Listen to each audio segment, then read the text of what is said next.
So force से related ही अपना एक नेक्स्ट टॉपिक है न्यूटन की गति के नियम। ओके, एक्चुअली में गति के नियम है, बट मैंने बताया कि गति तभी होगी जब आप उसमें फोर्स लगाओगे। तो फोर्स से रिलेटेड ही है सारे नियम। ओके, न्यूटन की गति के 3 नियम हैं। ठीक है, एक बार थोड़ा सा मैं ओवरव्यू बता देता हूँ। न्यूटन की गति का पहला नियम कहता है कि कोई वस्तु अगर जड़त्व में है या एक जगह पे रखी हुई है, रेस्ट में है, तो वो वस्तु रेस्ट में ही रहेगी जब तक कि उस पर कोई बाह्य बल ना लगाया जाए। अगर कोई उस पर अनबैलेंस्ड बाह्य बल, ठीक है, ना लगाया जाए। और अगर कोई वस्तु चल रही है, मोशन में है, तो वस्तु मोशन में ही रहेगी जब तक उस पर कोई अन्य बाह्य बल ना लगाया जाए। ठीक है, अनरेस्ट या अनबैलेंस्ड बाह्य बल ना लगाया जाए तब तक वो मोशन में ही रहेगी। तो ये अपना जड़त्व का नियम कहलाता है कि जो चीज़ जैसी है वो वैसे ही रहना चाहती है, वो अपनी स्थिति में बदलाव का विरोध करती है। ओके, तो ये न्यूटन गति का पहला नियम है। दूसरा जो नियम है F=ma के सूत्र से निकल के आता है। और तीसरा जो नियम है क्रिया प्रतिक्रिया का नियम है। ये हम देखेंगे, इनके एप्लीकेशन देखेंगे, इनके उपयोग भी देखेंगे, एक एक करके देखते हैं। देखो, कुछ उदाहरणों से शुरू करते हैं। यहाँ पे एक टेबल पर एक पुस्तक रखी हुई है, ठीक है, ये रेस्ट में है और यहाँ पे एक गेंद चल रही है। ओके, तो दोनों कंडीशन में कोई त्वरण नहीं है, इन दोनों में एक्सीलरेशन नहीं है। इसका फिक्स v वेग से चल रही है, इसमें एक्सीलरेशन 0 है, यानी फिक्स अगर कोई वेग में परिवर्तन नहीं हो रहा है यानी एक्सीलरेशन 0 है। यहाँ पे भी एक्सीलरेशन 0 और यहाँ पे भी एक्सीलरेशन 0 है, यानी कोई बाह्य बल नहीं लग रहा है। एक्सीलरेशन यानी त्वरण का मतलब होता है कि कोई बल लगाना।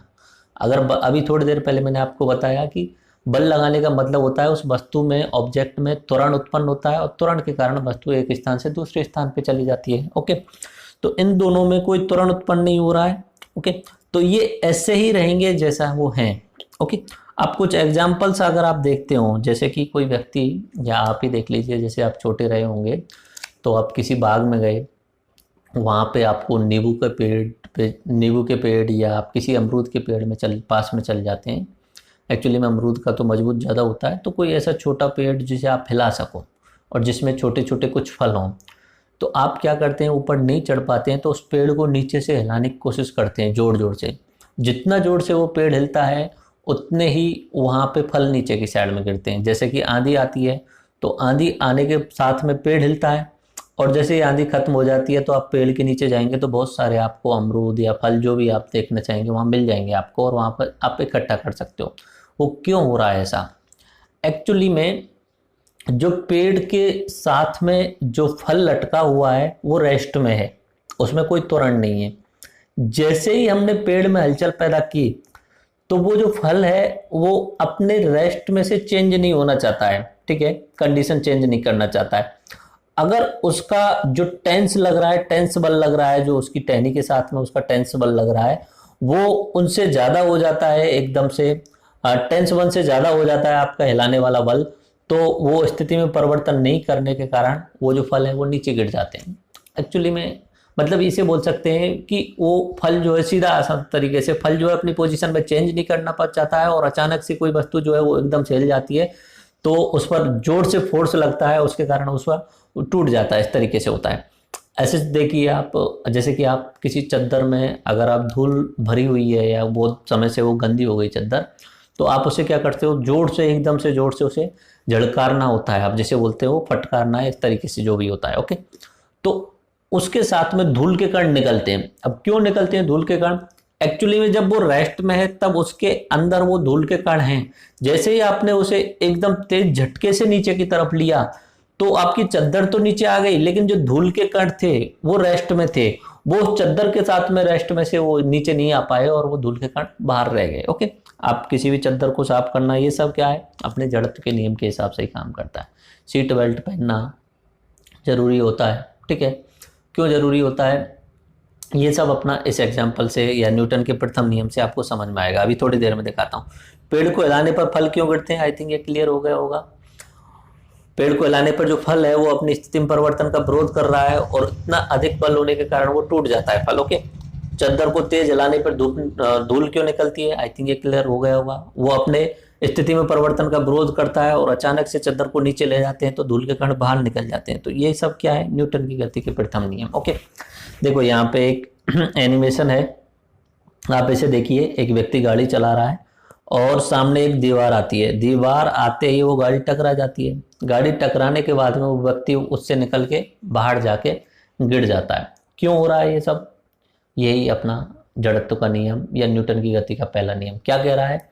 कोई वस्तु जिस पोजीशन में है, अगर वो चल रही है तो वो चलते रहना चाहती है, और कोई वस्तु अगर जड़त्व में है, रुकी हुई है, तो वो जड़त्व में रहना चाहती है। अब यहाँ पे इस कार वाले एग्जाम्पल में कार जिस वेग से चल रही है उसी वेग से वो व्यक्ति चल रहा है। ओके, जैसे ही कार ने यहाँ पे टक्कर मारी और एकदम उसका एक्सीलरेशन हुआ नेगेटिव में, एकदम से उसकी गति रुकी वहां पे, ठीक है, तो वो जो व्यक्ति है वो बाहर निकल के चला जाएगा, क्योंकि वो पहले से किस में था? मोशन में था, और वो मोशन में ही रहना चाहता है, ठीक है, और वो बाहर निकल के चला जाता है। इसलिए सीट बेल्ट पहनना जरूरी होता है। ओके, जब अगर आप किसी गाड़ी में जा रहे हैं और अगर सीट बेल्ट नहीं पहनी है तो इस व्यक्ति की तरह आप निकल के बाहर गिर जाएंगे, शीशे फूट जाएंगे, उस तरीके से होता है। अगर सीट बेल्ट पहनी है तो वो सीट बेल्ट जो है उस धक्के को धीरे धीरे से कम कर देती है और उस व्यक्ति को बाहर नहीं निकलने देती है, ठीक है, इस तरीके से होता है। आई थिंक ये आपको क्लियर हुआ। न्यूटन का प्रथम नियम क्या कह रहा है? न्यूटन का प्रथम नियम, अगर कोई वस्तु जड़ या स्थायी है तो वह स्थायी ही रहेगी जब तक उस पर कोई बाह्य बल ना लगाया जाए।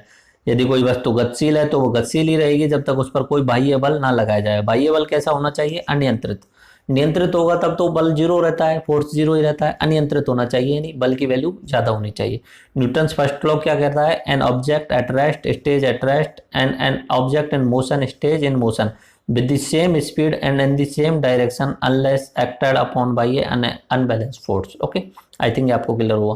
घर्षण क्या होता है? घर्षण वह प्रतिरोध है जिसके कारण वस्तु अपनी स्थिति में परिवर्तन का विरोध करती है, घर्षण। Okay, inertia is the resistance of any physical object to any change in the its state of motion. Okay, तो इनर्शिया मतलब अपनी जो मोशन है, वस्तु अपनी स्थिति में परिवर्तन का विरोध करती है, और इसी को हम घर्षण का नियम भी बोलते हैं या जड़त्व का नियम भी बोलते हैं। ओके, गति के प्रथम नियम के उपयोग, सीट बेल्ट पहनना। ये जो मैडम है ये अपने एरोप्लेन वगैरह अगर आप जाते हैं तो वहाँ पे सबसे पहले इंस्ट्रक्शंस दिए जाते हैं कि आपको सबसे पहले सीट बेल्ट मान लेनी चाहिए। सीट बेल्ट क्यों मान लेनी चाहिए? क्योंकि एरोप्लेन्स में भी टर्बुलेंस वगैरह आते रहते हैं, कभी कभी कंडीशंस खराब हो सकती हैं। अभी कुछ दिनों पहले मैंने देखा था न्यूज़ में, तो वहाँ पे एक बारिश के कारण या कुछ तेज हवा के कारण उसमें टर्बुलेंस आ गया था, झटका लग गए थे, तो पूरा सामान बिखर गया था एंड क्रू मेंबर्स जो थे वो घायल हो गए थे। अगर सीट बेल्ट नहीं पहनी हुई है तो आप आगे जाके सामने वाले के उससे टकराओगे, सामने वाली सीट से। अगर सीट बेल्ट पहनी हो तो सीट बेल्ट जो उस दबाव को रोक लेती है। ओके, तो सीट बेल्ट पहनने का निर्देश दे रही मैडम। और इधर ये एग्जाम्पल देखिए, ये वाला एग्जाम्पल, इसे क्लियरली और आसान तरीके से समझिए। ये वाला जो एग्जाम्पल है, देखिए यहाँ पे गाड़ी अचानक से रुक रखी है, तो जिन्होंने सीट बेल्ट नहीं पहनी हुई है वो आगे जाके टकरा रहे हैं, और जिसने सीट बेल्ट पहनी हुई है पीछे वाले व्यक्ति ने, वो पीछे एक जगह पे वहां पे रुक गया। आई थिंक ये आपको क्लियर हो गया होगा। सीट बेल्ट के उपयोग भी समझ में आ गए होंगे। आपने पुलिस जो होती है वो भी इस तरीके के एक्सपेरिमेंट करती रहती है, बीच में कहीं कहीं पे पब्लिक प्लेसेस पे जाके इस तरीके के एक्सपेरिमेंट करती है। एक साइड में पुलिस वाला व्यक्ति जो सीट बेल्ट पहना हुआ, दूसरी साइड में अपना डमी रख देते हैं, और जब वो गाड़ी को किसी से टकराते हैं तो वो डमी निकल के बाहर जाके गिरता है। आई थिंक ये सीट बेल्ट वाला आपको उपयोग समझ में आ गया होगा कि जिस वस्तु अगर रेस्ट में है तो वो रेस्ट में ही रहना चाहती है, वस्तु अगर मोशन में है तो वो अगर मोशन में ही रहना चाहती है, जब तक कि उस पर बाह्य बल कार्य न किया जाए। आई थिंक ये आपको क्लियर हो गया होगा। नीचे दी गई ईंटों को धक्का देने पर कौन सी ईंट अधिक घर्षण प्रतिरोध उत्पन्न करेगी? ओके, घर्षण वाला ये एग्जाम्पल है कि किस वस्तु का घर्षण अधिक होगा। देखो, घर्षण की जो वैल्यू होती है, फ्रिक्शन की वैल्यू होती है, वो मास पे डिपेंड करती है, वस्तु के द्रव्यमान पे निर्भर करती है, ठीक है। अगर कोई कम वजन वाली वस्तु है तो उसका घर्षण कम होता है सरफेस पे, और उसकी सरफेस पर भी डिपेंड करता है। दो चीज़ों पे डिपेंड करता है नॉर्मली। एक तो जो सरफेस है उस पर डिपेंड करता है, सरफेस किस तरह की खुरदरी सरफेस है या बिल्कुल एक चिकनाई वाली अगर सरफेस है तो वहाँ पे घर्षण कम होता है।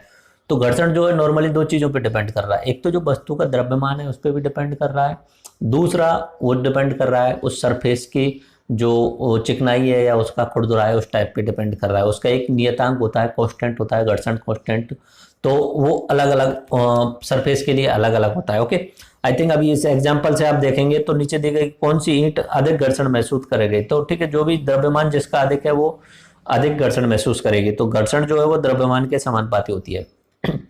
आई थिंक आपको क्लियर हुआ होगा। एग्जाम्पल ऐसे देख लीजिए, अगर ये बोतल है, इसके थ्रू अगर मैं ट्राई करूं आपके लिए, तो इसका तो क्या है कि अभी कम भार है, ओके, 1-2 किलो का भार है। ऐसे में कोशिश करूंगा इस साइड में मूव करने की, फोर्स लगाने की, तो यहाँ एक्सीलरेशन उत्पन्न हो जाएगा। बट इसकी जगह पे मैं यहाँ पे 100 किलो वजन का कुछ वस्तु रख देता हूँ और मैं कितना भी जोर लगा लूँ उस पर, तो भी मैं उसे मूव नहीं करवा पाऊंगा। कारण क्या है कि उसका द्रव्यमान अधिक हो गया, तो उसके कारण घर्षण भाई ज्यादा हो जाएगा। ओके, आई थिंक ये आपको क्लियर हुआ। घर्षण जो है वो द्रव्यमान के समानुपाती होती है। कुछ एग्जाम्पल क्वेश्चन है, अगर आप अंतरिक्ष में हैं तो क्या आपको एक स्थान से दूसरे स्थान पर जाने के लिए फोर्स की आवश्यकता होगी? हाँ, देखो अभी थोड़ी देर पहले जब मैंने एग्जाम्पल में बताया था आपको, एक तो द्रव्यमान बताया था और एक मैंने भार बताया था। ओके, द्रव्यमान का मतलब होता है कि कितना मैटर उपस्थित है, और भार का मतलब होता है कि उस पर लगने वाला फोर्स क्या है। तो अंतरिक्ष में भार जो होता है व्यक्ति का 0 होता है। ओके, भार क्या हो गया? 0 हो गया। तो अब तुम्हारे सब दिमाग में सवाल ये भी आएगा कि अंतरिक्ष में भार 0 है, तो क्या वहां पे फोर्स जो है वो भी 0 चाहिए होगा क्या, एक स्थान से दूसरी जगह पे जाने के लिए किसी वस्तु को? नहीं, अभी थोड़ी देर पहले ही बताया, जो घर्षण है और जो द्रव्यमान पे डिपेंड कर रहा है, और फोर्स भी वो किस पे डिपेंड कर रहा है? अपने मास पे डिपेंड कर रहा है। ओके, तो वो मास पे डिपेंड कर रहा है, भार पे नहीं। अगर आप अंतरिक्ष में कुछ भी काम करना चाह रहे हैं तो वहां पे भी आपको फोर्स लगाना पड़ेगा, क्योंकि मास पे डिपेंड कर रहा है अपना फोर्स। तो इसका आंसर क्या हुआ? Yes, force is required. वस्तु का वजन भले ही 0 हो, लेकिन उसका द्रव्यमान कुछ मात्रा में तो होगा ही। जो वस्तु का द्रव्यमान या पृथ्वी पर, वो अंतरिक्ष में रहेगा। घर्षण जो है वो द्रव्यमान के समानुपाती है, एंड फोर्स भी अपने द्रव्यमान के समानुपाती है। देखो ये व्यक्ति है, ठीक है, ये अपने अंतरिक्ष में है। अब इसे एक जगह से दूसरी जगह जाना है, तो ये हाथ पैरों को इस तरीके से करता रहे तो नहीं जा पाएगा।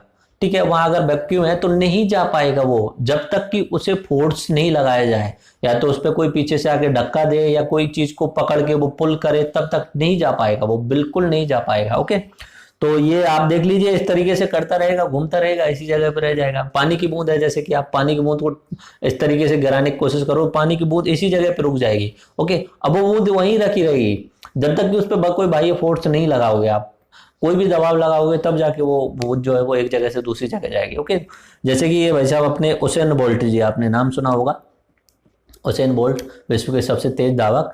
तो वो गए थे स्पेस स्टेशन में, और वहां पे उन्होंने वैज्ञानिकों के साथ में स्पेस रेस की थी, तो हार गए वो एक तरीके से, क्योंकि वैज्ञानिकों को पता था कि कैसे उन्होंने दौड़ना है नीचे, कैसे वहां पे घर्षण का फायदा उठाते हुए दौड़ना है।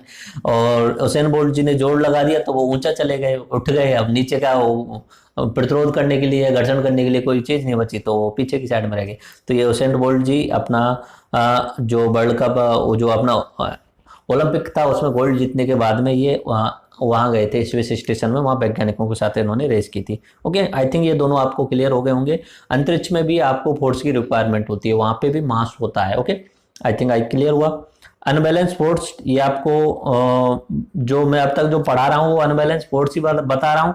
बैलेंस फोर्स का मतलब होता है कि दोनों बल समान और विपरीत दिशा में लग रहे हो, तब वो बैलेंस फोर्स होता है। ठीक है, तो बैलेंस फोर्स का तो कोई यूज नहीं है। बैलेंस फोर्स जहां पे भी होगा वहां पे वस्तु स्थायी रहेगी। अनबैलेंस फोर्स ही हम पढ़ रहे हैं, इसके कारण त्वरण उत्पन्न होता है। ओके, त्वरण जो होता है वो बल के समानुपाती होता है, एंड त्वरण जो होता है वो द्रव्यमान के व्युत्क्रमानुपाती होता है। जितना ज्यादा द्रव्यमान होगा उतना कम त्वरण उत्पन्न होने वाला है, और जितना अधिक बल लगाया जाएगा उतना वहां पे त्वरण उत्पन्न होने वाला है। यही मैंने एग्जांपल जो मैं बता चुका हूं काफी बार, जितना अधिक बल लगाएंगे, जितना तेज बल लगाएंगे, उतनी तेज से ये त्वरण उत्पन्न होगा, तेज गति से जाएगी। ठीक है, गति में भी परिवर्तन तेजी से होगा। और जितना इसका कम वजन होगा, यानी मास अगर कम होगा तो त्वरण ज्यादा होगा। अगर इसका द्रव्यमान ज्यादा कर दिया जाएगा तो इस पे जो त्वरण उत्पन्न होगा वो कम हो जाएगा, क्योंकि व्युत्क्रमानुपाती है। ओके, आई थिंक ये क्लियर हुआ। तो यहां से अपना न्यूटन का द्वितीय नियम निकल के आता है। न्यूटन का गति का द्वितीय नियम क्या कहता है? A=F/m। ठीक है, यहां से निकल के आया ना, ए के समानुपाती, ए व्युत्क्रमानुपाती एम के, तो इस तरीके से निकल के आएगा। ए समानुपाती एफ व्युत्क्रमानुपाती एम, इस तरीके से निकल के आ जाएगा A=F/m। तो यहाँ पे एक सूत्र निकल के आता है F=ma। ओके, आई थिंक ये आपको क्लियर हुआ।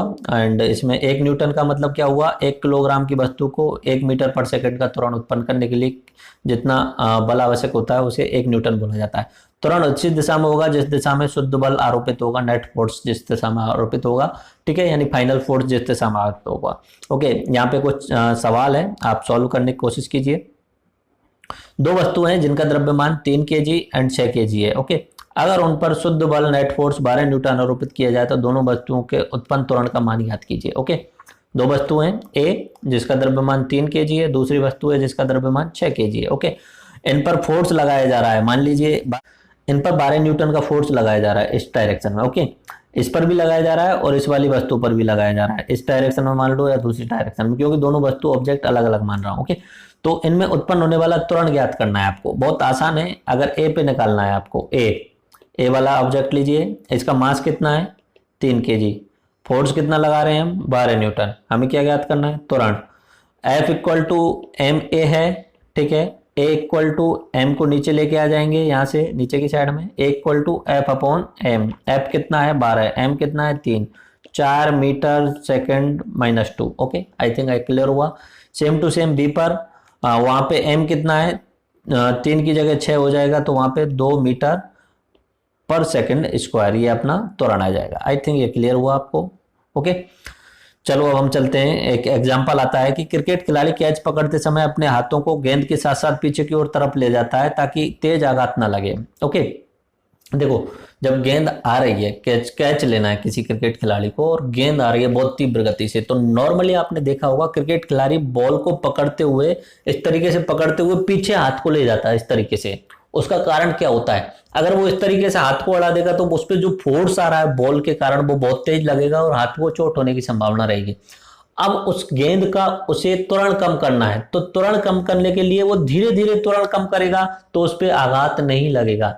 उस बॉल का एक्सेलरेशन उसे कम करना है तो वो वहां से लेके और यहां तक लेके आएगा, धीरे धीरे कम होगा उस तरीके से। और अचानक से एकदम से रोकेगा तो उस पर थोड़ा सा ज्यादा जो उस पर फोर्स लगाना पड़ेगा और उसके हाथ पे जो है वो आघात होने के चांस रहेंगे। ओके, नॉर्मली जितने भी क्रिकेटर आपने देखे होंगे, अगर ऊपर से बॉल आ रही है या तेज बॉल आ रही है, तेज बॉल को साथ में लेके कुछ लोग तो क्या करते हैं, अगर ज्यादा ही तेज है तो लेके घूम जाते हैं, पूरा के पूरा घूम जाते हैं। उसका कारण क्या है कि उस एक्सेलरेशन जो है उसे कम कर रहे हैं उसे घूमने के कारण। ओके, तो पीछे की साइड में ले जाते हैं तो त्वरण को कम करने वाली पोजीशन होती है। आई थिंक ये आपको क्लियर हुआ कि क्रिकेट खिलाड़ी अपने हाथ को पीछे की तरफ क्यों ले जाते हैं, क्योंकि वो त्वरण को कम कर रहे हैं धीरे धीरे। अगर एकदम से उस त्वरण को कम करेंगे तो फोर्स अधिक लगाना पड़ेगा। ओके, और फोर्स अधिक लगाना पड़ेगा तो हाथ में चोट लगने के चांस रहेंगे। ओके, न्यूटन की गति के थर्ड नियम, हर क्रिया का एक समान एवं विपरीत प्रतिक्रिया होती है। बहुत आसान है और सबसे ज्यादा यूजफुल भी है।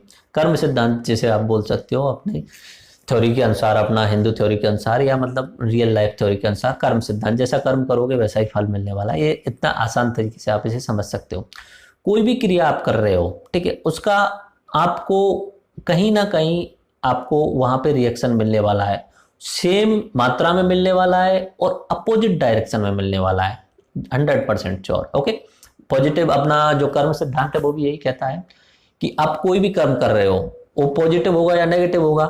वो कर्म जो जनरेट हो रहा है अगर पॉजिटिव हो रहा है तो अच्छी बात है, आगे आने वाले टाइम पे आप नेगेटिव कर्म करोगे तो वो बैलेंस हो जाएगा।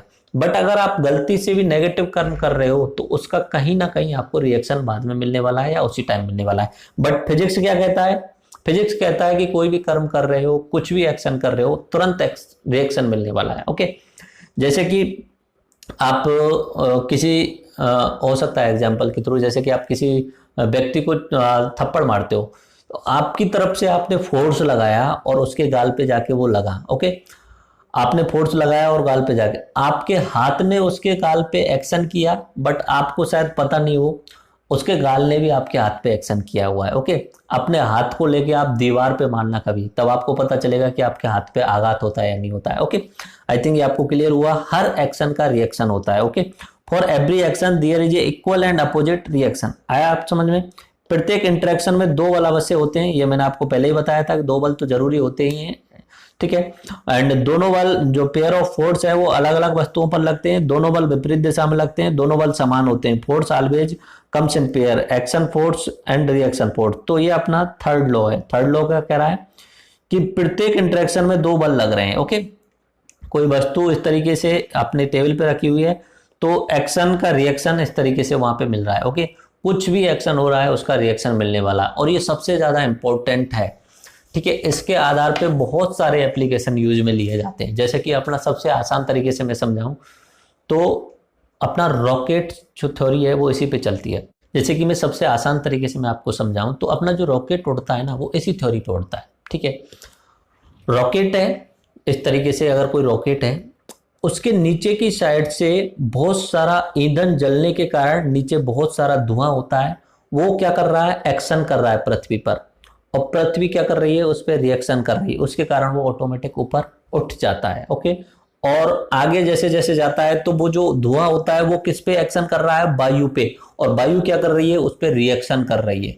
सेम टू सेम क्या होता है, अपना जो पक्षी उड़ते हैं ना, पक्षी जो पंख होती है, पंख के थ्रू वायु को नीचे की साइड में दबाव देते हैं, ये हुआ एक्शन। वायु ऑटोमेटिक पंछी को ऊपर की साइड में रिएक्शन के रूप में देता है, तो उसके कारण वो पंछी उड़ पाता है। ओके, हर एक्शन का रिएक्शन होता है, ये श्योर है। ओके, जैसे पंछी कैसे उड़ता है, a bird flies by uses by its wing, अपनी जो है पंखों को यूज करते हुए, the wing of a bird push air to downwards, जो अपना पक्षी की जो पंखें होती हैं वो हवा को नीचे की साइड में पुश करती हैं। Since forces result from the mutual interaction the air must also be pushing the bird upward, तो ये म्यूचुअल इंटरेक्शन हो रहा है तो जो हवा है वो उसकी पंखों को ऊपर की साइड में मूव करेगी, ऊपर की साइड में फोर्स लगाएगी। The size of the force on the air equal to the size of the force on the bird, जो हवा पे नीचे बल लगा रहा है पक्षी, उतनी ही मात्रा में बल जो है वो पक्षी पे लगने वाला है ऊपर की साइड में। The direction of the force opposite होने वाली है, निश्चित सी बात है। For every action there is equal and opposite reaction, इसके कारण जो है वो पक्षी ऊपर की साइड में उड़ पाता है। Okay, action reaction force pair comes it possible to bird to fly, इसी के कारण पक्षी जो ऊपर उड़ पाता है। अच्छा, ये एग्जाम्पल देखिए एक्शन रिएक्शन का, बहुत आसान। जब भी आप किसी बंदूक को चलाते हैं या किसी को चलाते हुए देखते हैं तब आप उसे महसूस करते होंगे कि बंदूक की गोली के साथ में जैसे ही बंदूक चलती है तो जो व्यक्ति उसे चला रहा है उसको झटका महसूस होता है। अगर किसी बच्चे को आप बंदूक की गोली दे दें और उसे चलाने को बोलें तो बच्चे को इतना तेज झटका लगेगा, बच्चा पीछे गिर भी सकता है। ओके, तो बड़े लोग ही उसे यूज में लेते हैं। तो वो झटका क्यों लग रहा है, जब वो गोली में एक्सीलरेशन हो रहा है, बुलेट में एक्सीलरेशन हो रहा है चलने के कारण, वो तीव्र गति से आगे जा रही है, उसमें त्वरण उत्पन्न हो रहा है।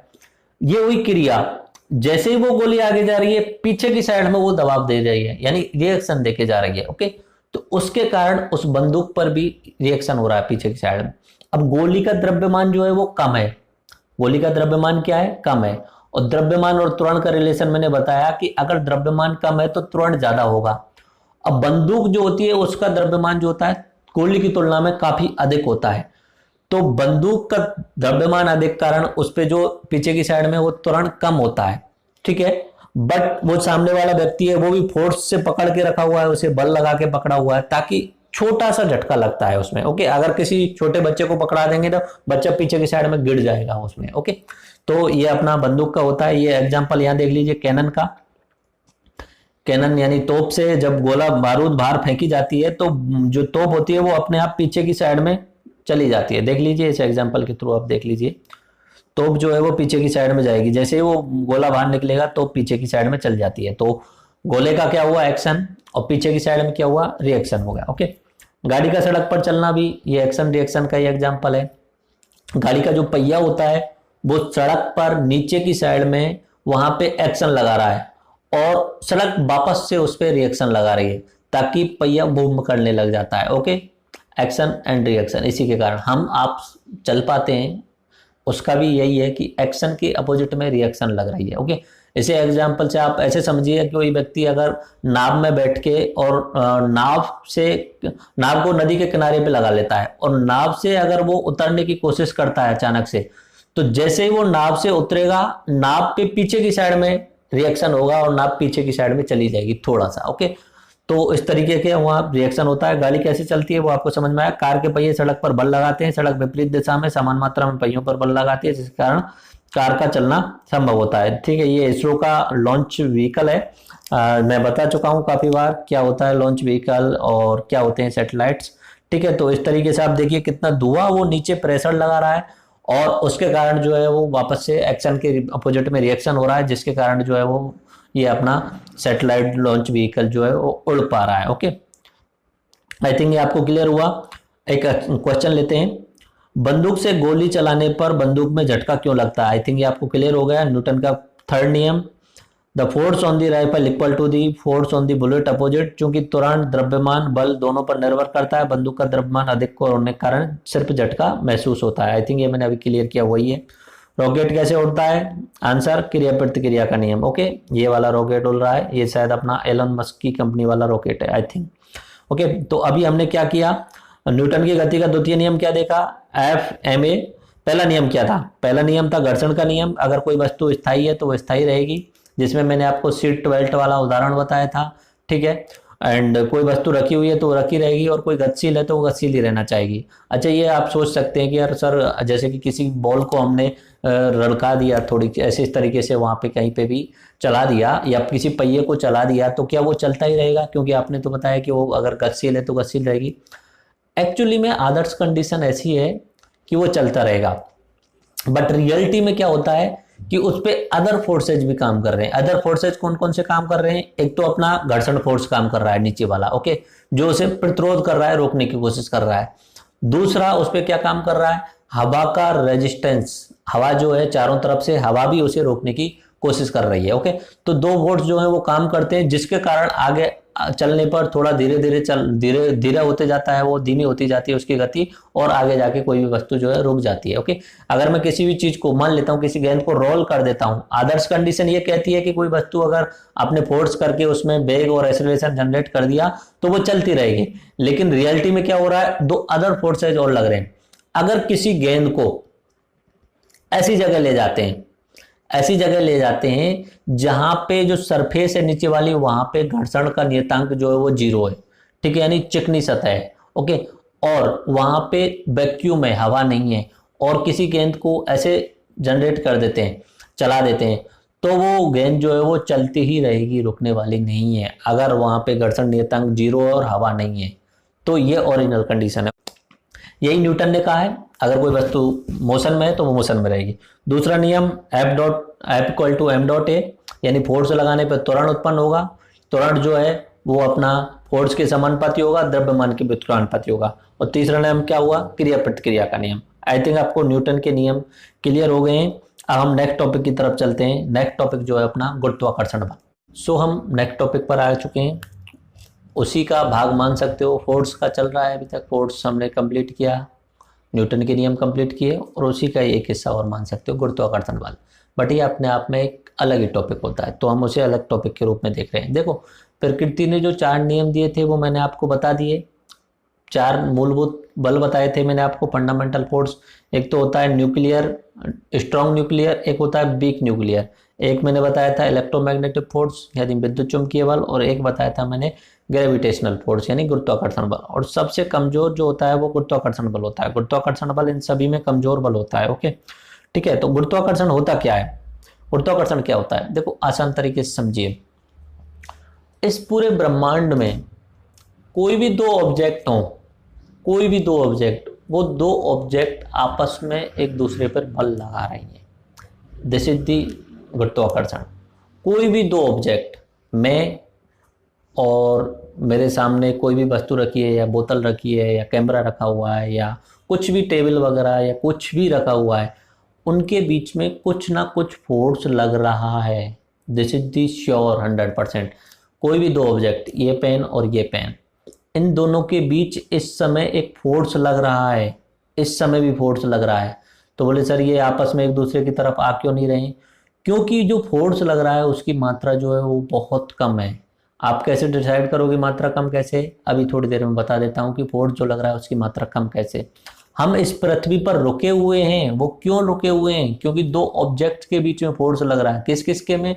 मेरे और इस पृथ्वी के बीच में फोर्स लग रहा है, गुरुत्वाकर्षण का फोर्स लग रहा है, तभी तो पृथ्वी ने हमें खींचा हुआ है, फोर्स के कारण ही हम खींचे हुए हैं। अदरवाइज जिस दिन गुरुत्वाकर्षण बल खत्म हो जाए उस दिन हम स्पेस में निकल जाएंगे, क्योंकि पृथ्वी घूम रही है। जहां पे गुरुत्वाकर्षण बल कम हुआ वहीं पे अपना बाहर वाला सेंट्रीफ्यूगल जो फोर्स है उसके कारण हम बाहर निकल जाएंगे। अभी मैं थोड़ी देर में समझाता हूं सेंट्रीपिटल और सेंट्रीफ्यूगल फोर्स क्या होता है, ओके। केंद्रक बल और केंद्र प्रसारक बल क्या होता है, अभी थोड़ी देर में समझा देता हूं, ओके। तो कोई भी दो वस्तुएं हैं उनके बीच में बल लग रहा है, this is called the gravitation, ठीक है, पूरे ब्रह्मांड में। और ग्रेविटेशन के कारण ही पूरा ब्रह्मांड स्थायी हुआ है, मान सकते हो, ओके। और इसमें जो बल है उसका मान कैसे डिपेंड करता है, ये जो बल है वो इन दोनों के द्रव्यमान पे डिपेंड करेगा। मान लीजिए इसका द्रव्यमान m1 है, इसका द्रव्यमान m2 है, तो बल जो है उनके द्रव्यमान के समानुपाती होता है। अब इनका द्रव्यमान बहुत कम है नॉर्मली, ओके। अब पृथ्वी का द्रव्यमान इतना ज्यादा है कि वो सारी चीजों को आकर्षित करता है, इसलिए उसका फोर्स जो है वो ज्यादा होता है, ठीक है। तो इनके द्रव्यमान पर निर्भर करता है और इन दोनों के बीच की दूरी के वर्ग के व्युत्क्रमानुपाती होता है। इन दोनों के बीच की दूरी r मान लेता हूं मैं, r का स्क्वायर कीजिए, इसके व्युत्क्रमानुपाती होगा। यानी अगर दो वस्तुएं दूर चली जाएंगी तो उन दोनों के बीच में बल कम लगने वाला है, दो वस्तुएं नजीक आएंगी तो उन दोनों के बीच में बल ज्यादा लगने वाला है। आई थिंक ये आपको क्लियर हुआ। ब्रह्मांड की प्रत्येक वस्तु अन्य सभी वस्तुओं को आकर्षित करती है। यह आकर्षण का बल उनके द्रव्यमान के समानुपाती होता है और वस्तुओं के बीच की दूरी के वर्ग के व्युत्क्रमानुपाती होता है। आई थिंक ये क्लियर हुआ। Every object in the universe attracts every other object with a force which is proportional to the product of their masses. The force is inversely proportional to the square value of the distance between the two masses and gravitational constant जो होता है वो बाद में निकलता है। देखिए यहाँ एग्जांपल से समझिए, एक वस्तु m1, दूसरी वस्तु m2, ठीक है। m1 एक्चुअली वस्तु के नाम है a और b, इनका m1 द्रव्यमान इसका है, m2 द्रव्यमान इसका है, ओके। इन दोनों के बीच में ग्रेविटेशनल फोर्स लग रहा है, आपस में एक दूसरे की साइड में ग्रेविटेशनल फोर्स लग रहा है। ये वस्तु, ये वाली वस्तु इसे खींच रही है और ये वाली वस्तु इस वाली वस्तु को खींच रही है। यानी ए जो है वो बी को आकर्षित कर रहा है और बी जो है वो ए को आकर्षित कर रहा है। इन दोनों के बीच की जो दूरी है वो r है, केंद्र से निकाल के केंद्र से लेंगे हम दूरी। तो ये जो बल है वो इन दोनों के मास के गुणा के समानुपाती होता है, इनके प्रोडक्ट के समानुपाती होता है, ओके। m1 into m2 के समानुपाती और इनके बीच की दूरी के वर्ग के व्युत्क्रमानुपाती होता है, fg inversely proportional to r square, okay. इसे हम करेंगे तो ऐसे आता है f m1 m2 upon r square.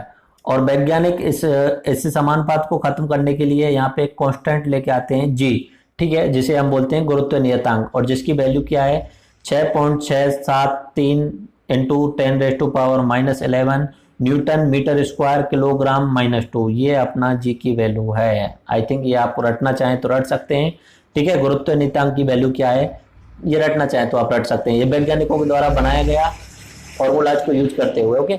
आई थिंक ये आपको क्लियर हुआ कि ग्रेविटेशन क्या होता है, ओके।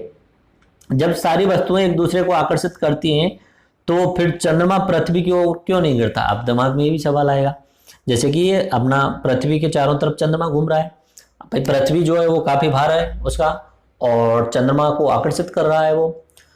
देखो एक दो फोर्स होते हैं, एक होता है केंद्र की तरफ खींचने वाला सेंट्रीपिटल फोर्स, या इसे हम बोल रहे हैं यहाँ पे गुरुत्व बल, ठीक है, जो अंदर की तरफ खींच रहा है, ओके, कोई भी वस्तु को। जैसे कि हमें पृथ्वी के द्वारा नीचे की तरफ खींचा जा रहा है। हम अगर किसी बहुमंजिला मंजिल से कूदते हैं तो ऑटोमेटिक नीचे आएंगे, ऊपर नहीं जाएंगे, नीचे आएंगे, क्योंकि पृथ्वी हमें खींच रही है, ओके। तो ये चंद्रमा जो है वो पृथ्वी में आकर क्यों नहीं मिल जाता है? इसका आंसर जो आता है वो इन दो फोर्सेज के कारण आता है। दो फोर्सेज कौन कौन से हैं? एक है अपना सेंट्रीपिटल फोर्स यानी केंद्रक बल, और दूसरा है अपना सेंट्रीफ्यूगल फोर्स यानी केंद्र परासक बल, ओके। क्या होता है सेंट्रीफ्यूगल फोर्स? देखो यहाँ पे अपनी पृथ्वी का केंद्र है, ओके, यहाँ पे पृथ्वी है, ओके। ये गेंद इस तरीके से घूम रही है, इस तरीके से, ओके, इस तरीके से। गेंद जहां पे भी है, जिस भी कंडीशन में है, वो उसके लंबवत बाहर की साइड में जाना चाहती है, ओके। और इस पे इस साइड में अपोजिट साइड, इस साइड में केंद्र परासक बल काम करता है, केंद्र परासक बल। और इधर की साइड में कौन सा बल काम कर रहा है? केंद्रक बल, ये अपना ग्रेविटेशनल वाला बल है। तो यहाँ पे अपोजिट इस साइड में कौन सा बल काम करता है? केंद्र परासक बल, जिसके कारण जो वस्तु है वो चारों तरफ घूमती रहती है। वैसे एग्जांपल से आप समझ लीजिए, जिस दिन ये नीचे वाला फोर्स खत्म हो जाएगा वो गेंद जो है वो बाहर निकल के चली जाएगी। जैसे कि आप छोटे होंगे तब बचपन में ऐसा करते होंगे, किसी पत्थर को आप रस्सी से बांधिए और इस तरीके से घुमाइए, ठीक है, घुमाते रहिए। अब उस पर कौन कौन से फोर्स काम कर रहे हैं? दो फोर्स काम कर रहे हैं उस पर। एक तो आपके हाथ के द्वारा केंद्र की तरफ खींचा जा रहा है उस वस्तु को, वो केंद्रक बल हुआ, सेंट्रीपिटल फोर्स हुआ। और एक वस्तु जो है वो जिस साइड में जा रही है उसके लंबवत बाहर की साइड में निकलने का प्रयास करती है, उस पर बाहर की साइड में फोर्स लगता है एक्चुअली में, तो ये होता है अपना केंद्र परासक बल या सेंट्रीफ्यूगल फोर्स बोलते हैं। ओके, और ये दोनों समान जब हो जाते हैं तब वस्तु वो चक्र लगाती रहती है। इनमें से एक भी बल ज्यादा हुआ, अगर केंद्रक बल ज्यादा हो गया तो वस्तु गिर के अंदर आ जाएगी, और अगर सेंट्रीफ्यूगल फोर्स ज्यादा हो गया तो वो निकल के बाहर चली जाएगी। आई थिंक ये आपको क्लियर हुआ। जैसे कि यहाँ पे इस एग्जाम्पल के थ्रू समझाया हुआ है, यहाँ पे कोई वस्तु है रिवॉल्व कर रही है, देखिए ये वाला एग्जाम्पल, आप ये वाला एग्जाम्पल देखिए। ओके, ये वस्तु घूम रही है इस तरीके से, और यहाँ पे कैंची के द्वारा काट दिया जाएगा, जैसे ही काटेंगे तो वो वस्तु है वो दूसरी साइड में निकल जाएगी। आई थिंक आपको क्लियर हुआ। चंद्रमा जो है वो पृथ्वी पर क्यों क्यों अंदर नहीं आ रहा है, क्योंकि जब घूमता है बाहर की तरफ इस तरीके की वृत्ताकार कक्षा में, जब वो चक्र लगाता है तो सेंट्रीफ्यूगल फोर्स भी काम करता है, ठीक है, जो कि केंद्रक बल के बराबर है। इसके कारण जो है वो चंद्रमा वो अंदर नहीं आता है। अच्छा, अपना ये जो एग्जाम्पल है सेंट्रीफ्यूगल और सेंट्रीपिटल, इसके थ्रू आप एक चीज को और समझ सकते हैं। जो आपकी वॉशिंग मशीन होती है उसमें कपड़े धोने के बाद में जब आप कपड़ों को सुखाते हैं तो कपड़े कैसे सूखते हैं, एक्चुअली में वहां पे जालीनुमा संरचना होती है, जालीनुमा, और वो घूमती है बहुत तेज गति से। जो अपना वॉशिंग मशीन होती है उसमें जालीनुमा संरचना बहुत तेज गति से घूमती है, तो जो कपड़े होते हैं वो जालीनुमा संरचना की साइड में पहुंच जाते हैं, और जो पानी की बूंदें होती हैं उनका सेंट्रीफ्यूगल फोर्स, केंद्र परासक बल अधिक होने के कारण उनका द्रव्यमान कम है, और केंद्र परासक बल अधिक होने के कारण वो पानी की बूंदें जो है वो बाहर निकल जाती हैं, और जो वस्तु है वो बाहर इसलिए नहीं निकलती क्योंकि वो जाली के बाउंड्रीज में है, तो उसमें से जो बूंदें हैं पानी की बूंदें वो बाहर निकलती जाती हैं, जिसके कारण उस जो कपड़ा आपने धोया है उसमें से उसे सुखाया जा सकता है। ओके, तो इस तरीके से सेंट्रीफ्यूगल फोर्स का एग्जाम्पल है।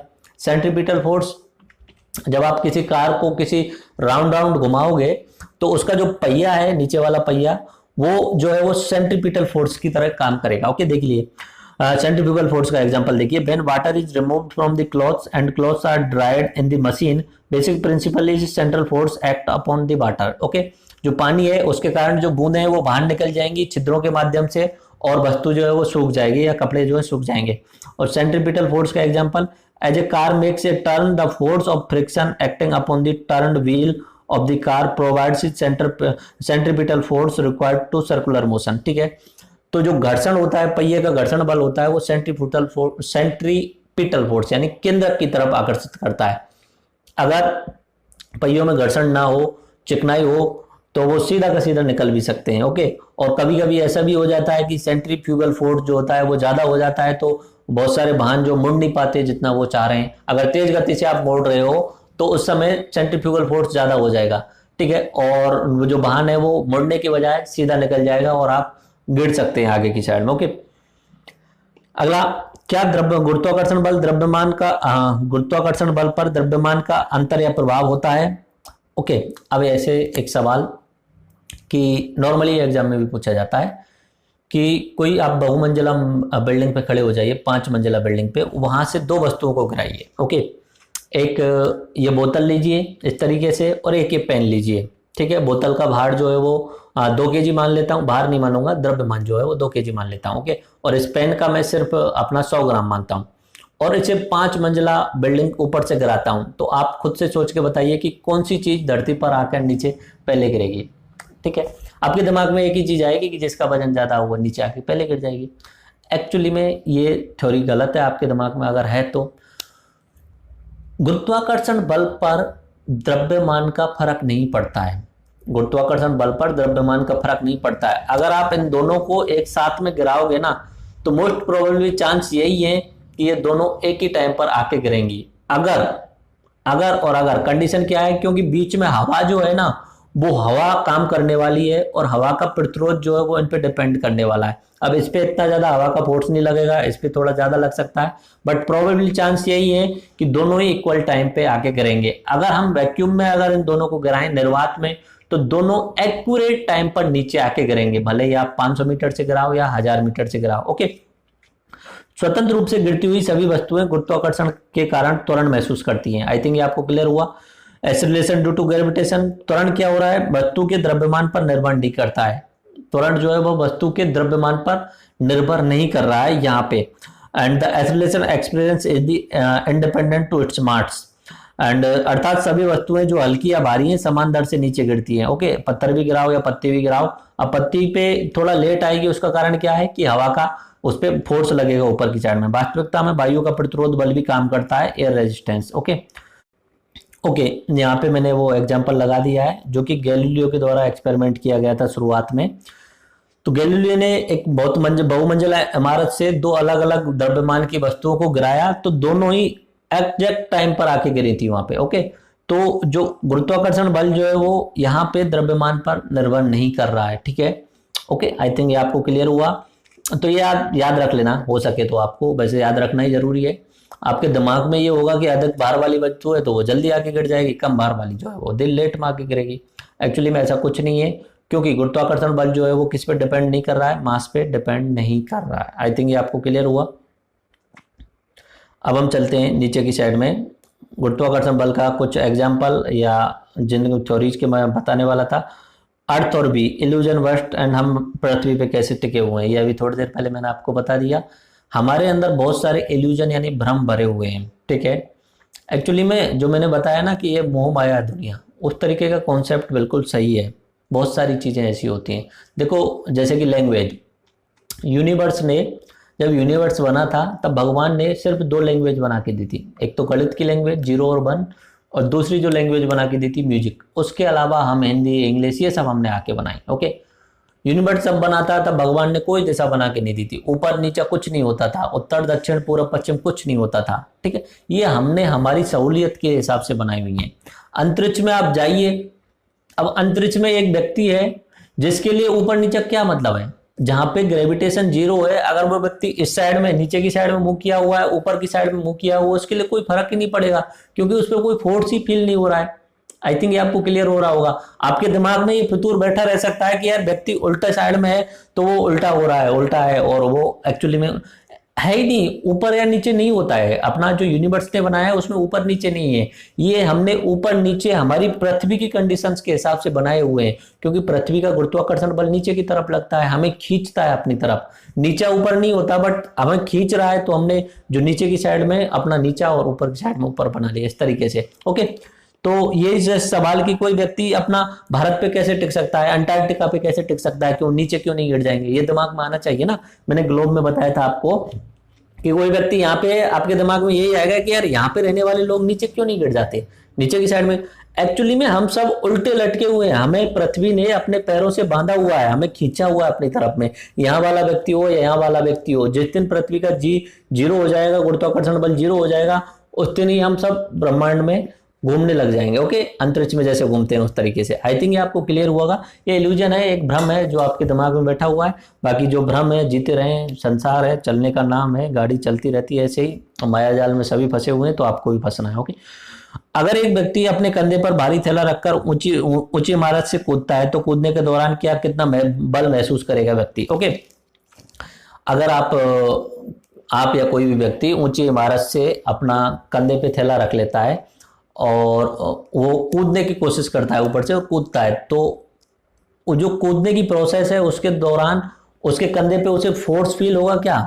नहीं फील होगा, क्योंकि दोनों वस्तुएं जो हैं वो समान वेग से नीचे, समान एक्सेलरेशन से नीचे की तरफ आ रही हैं। ओके, तो वहां पे शून्य भार फील होगा उसे। कूदने के दौरान फ्री फॉल, थैले का स्पष्ट वजन 0 हो जाएगा। ओके, आई थिंक आपको क्लियर हुआ होगा वो सारी बातें जो मैं पहले बता रहा था। मास एंड वेट फिर से बता रहा हूं। मास क्या है? अपना अदिश राशि है। वेट क्या है? सदिश राशि है। अमाउंट ऑफ मैटर को क्या बोला जाता है? द्रव्यमान। And force feel due to gravity, ये होता है वेट। वेट मतलब जो अपना गुरुत्वाकर्षण बल है उसके कारण हमें कितना फोर्स फील हो रहा है, ये कहलाता है वेट। ओके, वेट हमेशा ज्यादा होता है। जैसे कि आपका मास 56 kg या 60 kg है, तो आप जो वेट फील करेंगे पृथ्वी पर वो 560 न्यूटन अगर 56 kg है, और वही आप व्यक्ति अपना मून पे चल जाते हैं तो 60 × 1.6 करेंगे तो 90 न्यूटन के आसपास में आ जाएगा। आई थिंक ये आपको क्लियर हुआ। एंड वेट का मात्रक जो है न्यूटन है और मास का मात्रक जो है वो केजी है। जब भी आप केजी की बात करते हैं, इसका मतलब आप मास का मेजरमेंट कर रहे हैं, आप वेट नहीं माप रहे हैं। ओके, अब दो पॉइंट आते हैं। एक पॉइंट आता है दबाव। ठीक है, दबाव क्या होता है, दबाव समझने की कोशिश करते हैं। प्रेशर क्या होता है। ओके, देखो यहाँ एग्जाम्पल से समझते हैं कि एक व्यक्ति है, वो अपने पैरों के सहारे समुद्र के किनारे जा रहा है। ओके, और वही व्यक्ति अगर वो समुद्र के किनारे रेत पर लेट जाता है, अपना सीधा शरीर सीधा करके उस तरीके से, उन दोनों में से किस कंडीशन में वहां पे गड्ढा जो है वो गहरा होने वाला है।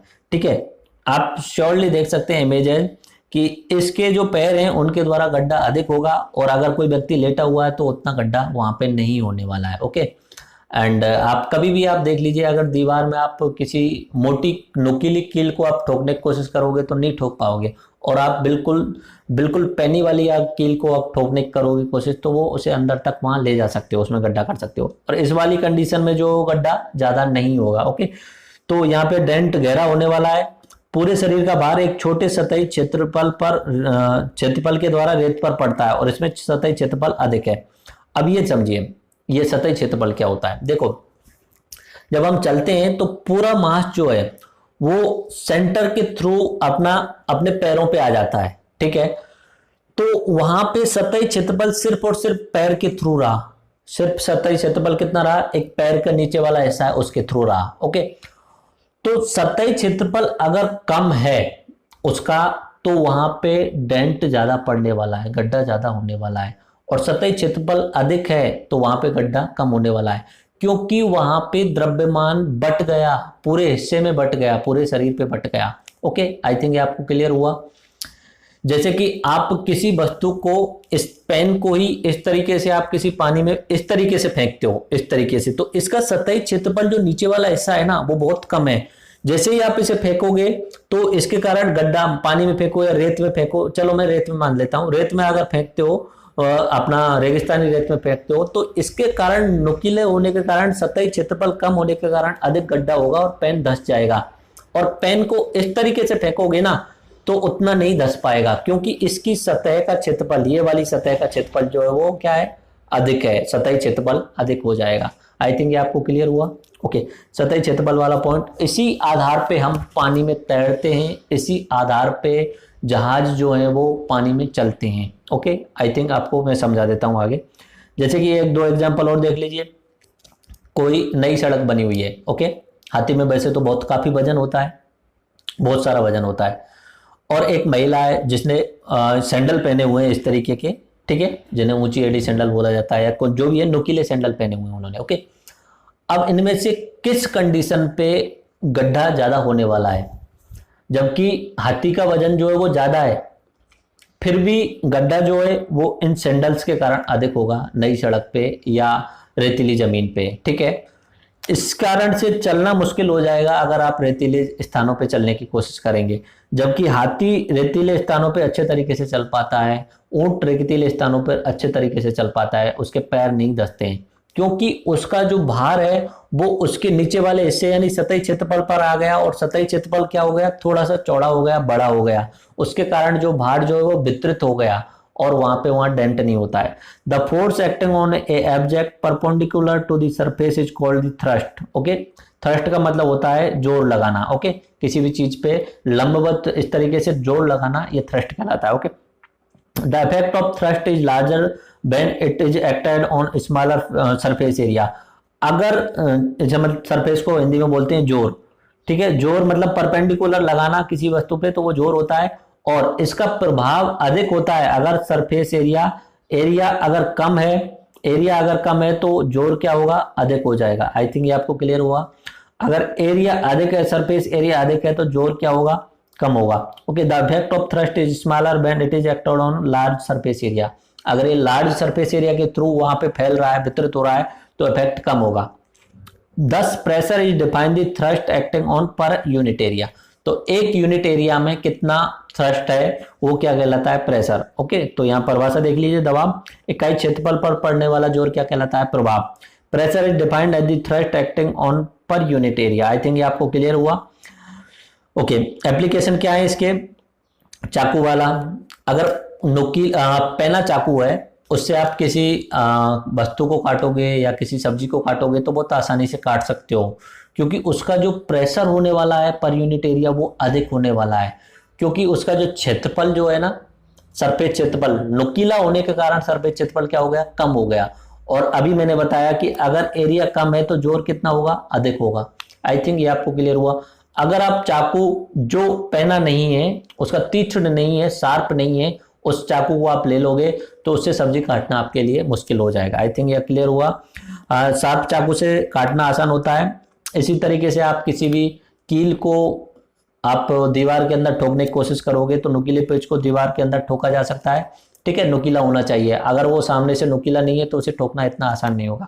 ओके, बर्फ पर स्केटिंग करना भी आसान होता है। अगर आप बर्फ पे चलने की कोशिश करोगे तो आपके पैर धंसने लग जाएंगे, लेकिन जो स्काई होता है, जिसे स्काई ड्राइव वगैरह भी यूज बोलते हैं, ठीक है, स्काई यानी वो नीचे की साइड में जो पैरों पे लगाया जाता है, जिसके सारे वहां पे बर्फ पे चलते हैं लोग। ओके, तो वो स्काई के थ्रू वो सरफेस एरिया बड़ा हो गया और वो आदमी वो बर्फ में नहीं धंसता है। आई थिंक ये आपको क्लियर हुआ।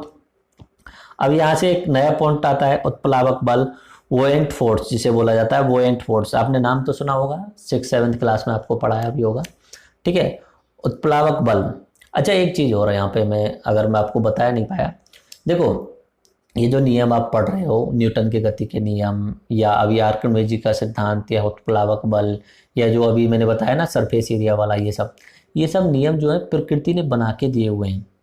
वैज्ञानिकों ने उन्हें डिस्कवर किया है, सिर्फ और सिर्फ डिस्कवर किया है। हो सकता है न्यूटन उन्हें डिस्कवर नहीं करता तो उसके आने वाला कोई व्यक्ति और बता देता। काम तो पहले से भी हो रहा था। ऐसा नहीं था कि न्यूटन ने जैसे कि ग्रेविटेशनल खोजा, उसने गुरुत्वाकर्षण बल खोजा, तो इसका मतलब ये नहीं था कि न्यूटन के पहले सेब जो है वो नीचे नहीं गिरते थे, न्यूटन के पहले गुरुत्वाकर्षण बल नहीं था। गुरुत्वाकर्षण बल पहले भी था, लेकिन न्यूटन ने उस पर दिमाग लगाना शुरू किया कि ऐसा क्यों हो रहा है, ऐसा क्या कारण है, यही तो साइंस कहलाता है। तो न्यूटन ने उस बात को खोजने की कोशिश की, क्योंकि सेब नीचे गिरा, कोई तो कारण रहा होगा। फिर उसने खोज के देखा कि यार सारी वस्तुएं नीचे गिरती हैं, इसका मतलब कुछ नीचे की तरफ हमें खींच रहा है, कोई ना कोई बल नीचे की तरफ लग रहा है। फिर बाद में उसने डिस्कवर किया कि ये कोई बल है गुरुत्वाकर्षण बल नाम से, जो है वो नीचे की तरफ खींच रहा है। ओके, तो गुरुत्वाकर्षण बल खोज करता न्यूटन को माना जाता है। ऐसे ही जो भी नियम बताए कि जड़त्व का नियम या F=ma, ये सारे पहले से थे। उन्होंने अपना दिमाग लगाया और उस चीज को एक्सप्लेन कर दिया कि ऐसा हो रहा है, ऐसा हो रहा है। बाकी बहुत सारे नियम ऐसे हैं प्रकृति के जो अभी हम खोज नहीं पाए, आगे आने वाले समय पे उन्हें खोजेंगे। जब उनका खोज हो जाएगी उनका टेक्निकल यूज भी करेंगे, ठीक है। तो उत्प्लावक बल समझने की कोशिश करते हैं। जब हम किसी वस्तु को पानी में डालते हैं तो पानी के द्वारा वस्तु पर ऊपर की दिशा में बल लगाया जाता है। किसी भी तरल द्वारा यह ऊपर की तरफ लगाया गया बल उत्प्लावक बल कहता है। ओके, कोई भी वस्तु को आप पानी में डालिए, जैसे ही आप उसे पानी में डालेंगे तो पानी नीचे से ऊपर की साइड पे उस पर फोर्स लगाता है। इसे बोएंट फोर्स या उत्प्लावक बल कहा जाता है। इसे हमने 7th या 8th क्लास में पढ़ा होगा, अगर आपने पढ़ा हो तो। उत्प्लावक बल का मान निर्भर करता है द्रव के घनत्व पर, दो चीजों पर निर्भर करता है। जो नीचे से फोर्स लग रहा है उसका मान द्रव के घनत्व पे और वस्तु द्वारा विस्थापित किए गए आयतन पर, the volume of the displaced fluid.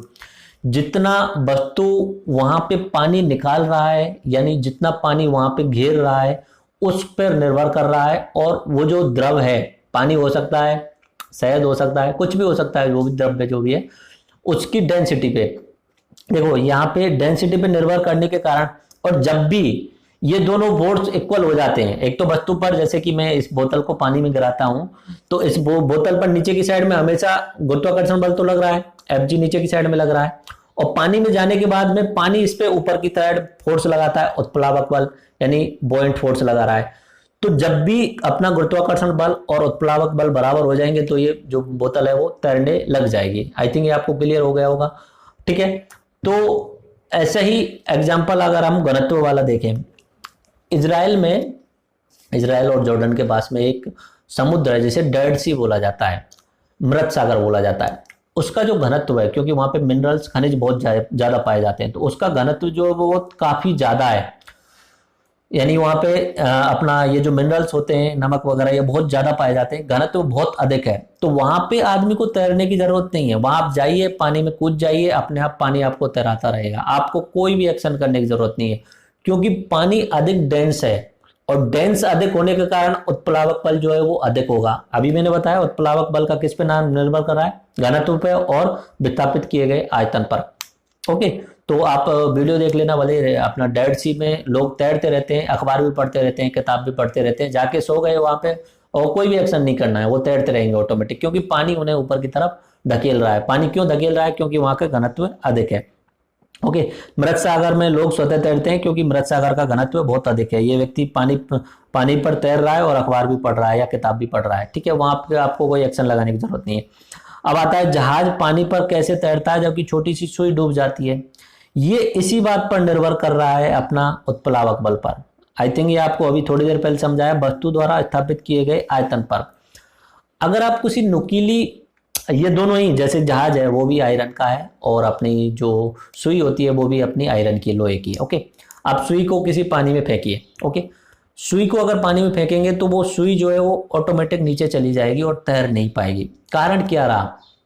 सुई नुकीली है, सुई जितना पानी हटा रही है, ये डिपेंड किस पे कर रहा है? आयतन पर। जो पानी हट रहा है उसके आयतन पर डिपेंड कर रहा है। देखिए यहाँ पे मैंने एक फोर्स लगाया हुआ है एग्जांपल, ये वाला एग्जांपल देखिए, इसमें 10 किलो लगाने पे इतना पानी बाहर निकल रहा है। ओके, जितना पानी बाहर निकल रहा है उस पर डिपेंड कर रहा है उत्प्लावक बल। ओके, ऐसा ही सेम उसमें हो रहा है। सुई जो है वो बहुत कम डिस्प्लेस कर पाती है पानी को, जबकि अगर आप जहाज का लेंगे तो उसका सतही क्षेत्रफल अधिक होने के कारण वो अधिक पानी को डिस्प्लेस कर रहा है, तो उसके कारण जो है वो वहां पे जहाज जो तैर पाता है। जहाज द्वारा हटाए गए जल का आयतन अधिक होता है, जिसके कारण उत्प्लावक बल का मान होता है अधिक होता है और जहाज तैरता रहता है। ओके, ये देख लीजिए, ये जहाज एंड ये सुई जो है वो डूब जाती है ना। ये जहाज का this attribute the volume of the displayed fluid, जो भी पानी हटाया जा रहा है उसके आयतन पर निर्भर कर रहा है उत्प्लावक बल। अगर ज्यादा पानी हटाया जा रहा है तो अधिक उत्प्लावक बल होगा, ठीक है, यानी अगर ज्यादा क्षेत्रफल के वस्तु को आप डालेंगे तो अधिक उत्प्लावक बल होगा। अब कम सतही क्षेत्रफल वाली वस्तु को आप डालेंगे तो कम उत्प्लावक बल होगा।